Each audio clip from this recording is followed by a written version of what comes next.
بسم اللہ الرحمن الرحیم۔ السلام علیکم ورحمۃ اللہ وبرکاتہ۔ ایک مرتبہ حضرت خواجہ معین الدین چشتی رحمۃ اللہ علیہ اجمیر میں قیام پذیر تھے۔ آپ رحمۃ اللہ علیہ کو قیام ہوتے ہوئے کچھ وقت گزرا تھا کہ ان کی کرامتوں سے لوگ اچھی طرح وابستہ ہو گئے اور کچھ لوگ آپ رحمۃ اللہ علیہ کو ماننے بھی لگے تھے۔ آپ رحمۃ اللہ علیہ راجستھان کے کسی جگہ سے گزر رہے تھے۔ اس دور میں کوئی سورج کی پوجا کیا کرتا تھا اور کچھ لوگ طرح طرح کی چیزوں کی پوجا کیا کرتے تھے۔ اچانک آپ رحمۃ اللہ علیہ کے مریدوں کی نظر ایک گائے پر پڑی جو پتھر کی بنی ہوئی تھی۔ دیکھنے میں وہ بڑی خوبصورت تھی، لوگ اس کی پوجا کیا کرتے تھے۔ آپ رحمۃ اللہ علیہ کے مریدوں کے دل میں یہ خیال آیا کہ یہ گائے اتنی خوبصورت ہے تو کیوں نہ اس کا دودھ ہمیں مل جاتا۔ کاش ایسا ہوتا، یہ گائے دودھ دینے لگ جاتی اور ہمیں اس کا دودھ مل جاتا۔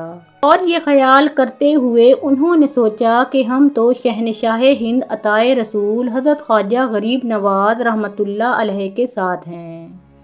تو ان مریدوں نے مل کر حضرت خواجہ غریب نواز رحمۃ اللہ علیہ سے اپنی خواہش عرض کی کہ حضور ہم چاہتے ہیں کہ اس گائے کا دودھ ہمیں مل جائے۔ حضرت خواجہ غریب نواز رحمۃ اللہ علیہ اپنے مریدوں کی یہ خواہش سن کر مسکرائے اور فرمایا، ٹھیک ہے چلو۔ جیسے ہی خواجہ غریب نواز رحمۃ اللہ علیہ اور ان کے مرید پتھر کی گائے کے پاس گئے تو اس گاؤں کے لوگ وہاں جمع ہو گئے اور کہنے لگے کہ آپ لوگ یہ کیا کر رہے ہیں؟ ہم ان کی پوجا کرتے ہیں، آپ لوگ دور ہٹ جائیے۔ حضرت خواجہ غریب نواز رحمۃ اللہ علیہ نے فرمایا، ہم یہاں کچھ کرنے نہیں آئے ہیں، بس ان لوگوں کی خواہش ہے کہ اس گائے کا دودھ پی لیں۔ اس گاؤں کے لوگ ہنسنے لگے اور کہنے لگے کہ بابا ایسا بھی ہو سکتا ہے کہ پتھر کی گائے دودھ دے، یہ گائے تو پتھر سے بنی ہوئی ہے۔ حضرت خواجہ غریب نواز رحمۃ اللہ علیہ مسکرانے لگے اور کہنے لگے، ہاں بالکل یہ گائے دودھ بھی دینے لگے گی اور یہ لوگ اس کو پئیں گے بھی۔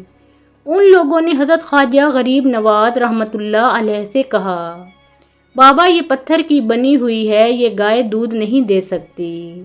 حضرت خواجہ غریب نواز رحمۃ اللہ علیہ نے فرمایا کہ جاؤ تم اپنے اپنے گھروں سے برتن لے کر آؤ تاکہ اس گائے کا دودھ لے جا سکو۔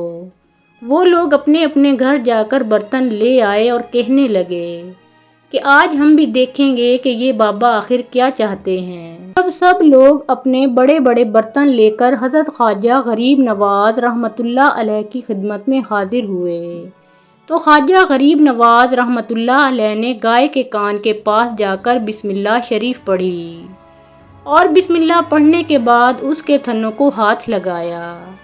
جیسے ہی آپ رحمۃ اللہ علیہ کا ہاتھ مبارک اس گائے کے تھنوں کو لگا تو چاروں تھنوں سے دودھ بہنے لگا۔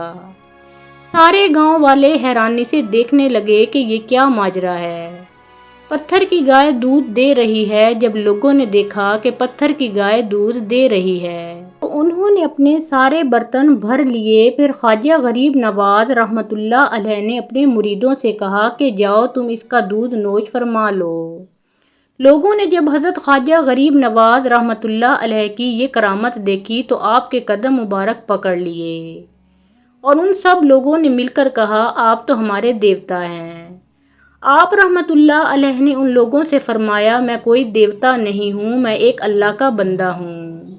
اگر تم مجھ سے عقیدت رکھتے ہو اور تم مجھے چاہتے ہو تو میں جو چاہتا ہوں وہ تم کر لو۔ لوگوں نے کہا، آپ کیا چاہتے ہیں؟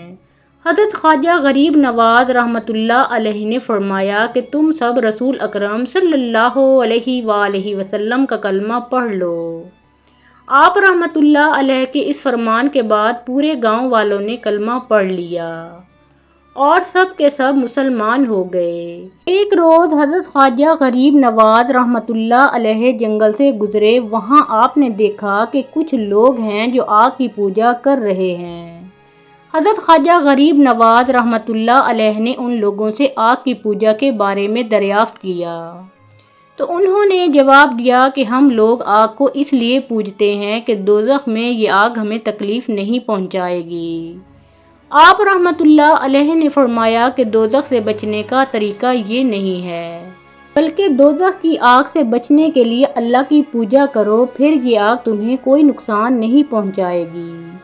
تم لوگ اتنے دنوں سے آگ کی پوجا کرتے ہو، ذرا اس میں اپنا ہاتھ ڈال کر تو دکھاؤ۔ ان لوگوں نے کہا کہ آگ کا تو کام ہی ہے جلانا، اگر ہم اس میں ہاتھ ڈالیں گے تو ہمارا ہاتھ تو جل جائے گا۔ لیکن آپ کہتے ہیں کہ اللہ تعالیٰ کی پوجا سے آگ نہیں جلائے گی، تو اس بات کا آپ کے پاس کیا ثبوت ہے؟ حضرت خواجہ غریب نواز رحمۃ اللہ علیہ نے فرمایا، دیکھو ہم اللہ کے پوجنے والے ہیں، یہ آگ ہمارے جسم کو تو دور کی بات ہے، ہماری جوتی کو بھی نہیں جلا سکتی۔ فرما کر آپ رحمۃ اللہ علیہ نے اپنی ایک جوتی آگ میں ڈال دی۔ بہت دیر تک وہ آگ میں رہی، مگر اس پر آگ کا ذرا سا بھی اثر نہ ہوا۔ یہ دیکھ کر سب کے سب مسلمان ہو گئے۔ ایک دن خواجہ معین الدین چشتی رحمۃ اللہ علیہ انا ساگر تالاب کے کنارے بیٹھے ہوئے تھے اور انا ساگر تالاب کے پانی کا ملاحظہ فرما رہے تھے اور وہاں کے باغات کے پودوں کو دیکھ کر اللہ کی نعمتوں کا شکر ادا کر رہے تھے اور سیر و تفریح میں مشغول تھے کہ اچانک ایک چرواہا اپنی گایوں کو چراتا ہوا انا ساگر تالاب کے پاس سے گزرا۔ خواجہ معین الدین چشتی رحمۃ اللہ علیہ نے اس چرواہے کو بلایا اور فرمایا، بیٹا بھوک لگی ہے، کسی گائے کا دودھ نکالو اور دودھ پلاؤ۔ وہ چرواہا سمجھا کہ یہ بابا جی مجھ سے مذاق کر رہے ہیں، تو وہ چرواہا کہنے لگا کہ بابا جی یہ تمام جانور ابھی گایوں کے بچے ہیں، ان میں کوئی بھی اس قابل نہیں کہ میں اس کا دودھ نکال کر آپ کو پلاؤں۔ حضرت خواجہ معین الدین چشتی رحمۃ اللہ علیہ نے مسکراتے ہوئے ایک گائے کے بچھیا کی طرف اشارہ فرمایا اور کہا کہ بھائی میں تو اس بچھیا کا دودھ پیوں گا، جا اور اس بچھیا کا دودھ دوہ کر لا۔ وہ ہنسنے لگا اور کہنے لگا کہ بابا جی میں نے عرض کیا ہے کہ یہ تمام بچھیاں اس قابل نہیں کہ یہ دودھ دے سکیں۔ حضرت خواجہ معین الدین چشتی رحمۃ اللہ علیہ نے فرمایا، میاں تم جاؤ تو صحیح، جا کر برتن لے کر تھنوں پر ہاتھ پھیرو تو صحیح، اگر میرے اللہ نے چاہا تو یہی بچھیا جو ابھی دودھ کے قابل نہیں ہے اتنا دودھ دے گی کہ انشاءاللہ ہم دونوں دودھ سے سیراب ہو جائیں گے۔ جب اس چرواہے نے بار بار بابا جی کا اصرار سنا تو حیران ہو کر برتن لے کر اسی گائے کے بچے کے نیچے بابا جی کی تسلی کے لیے جا بیٹھا۔ جب وہ چرواہا اس گائے کے بچے کے نیچے بیٹھا تو تھن سوکھے ہوئے تھے، لیکن جب اس نے اس کے تھنوں کو ہاتھ لگایا تو اللہ کی قدرت سے اور خواجہ غریب نواز رحمۃ اللہ علیہ کی نظر پاک کی کرامت سے اس کے تھن دیکھتے ہی دیکھتے دودھ سے بھر گئے۔ اس نے دودھ نکالنا شروع کر دیا، ایک برتن دودھ سے بھرا، پھر دوسرا بھرا، پھر تیسرا بھرا، پھر چوتھا برتن دودھ سے بھرا۔ گویا پہلے دودھ کا نام و نشان نہیں تھا اور اب دودھ ختم ہی نہیں ہوتا۔ ادھر سے بچھیاں نے دودھ دینا شروع کر دیا اور ادھر سے حضرت خواجہ معین الدین چشتی رحمۃ اللہ علیہ نے دودھ تقسیم کرنا شروع کر دیا۔ لوگوں نے دودھ پیٹ بھر کر پینا شروع کر دیا۔ ایک نے پیا، دوسرے نے پیا، تیسرے نے پیا، حتیٰ کہ 40 آدمیوں نے پیٹ بھر کر اس نہ دودھ دینے والی بچھیا کا دودھ پیا، لیکن دودھ پھر بھی ختم نہ ہوا۔ سبحان اللہ! جب اس چرواہے نے حضرت خواجہ معین الدین چشتی رحمۃ اللہ علیہ کی یہ کرامت دیکھی تو کہنے لگا کہ بابا جی آپ کا نام کیا ہے اور آپ کون ہیں؟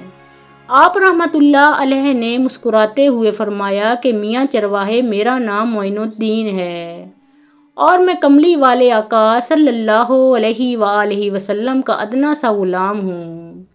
چرواہے نے جب یہ سنا تو فوراً قدموں میں گر گیا اور کلمہ پڑھ کر مسلمان ہو گیا۔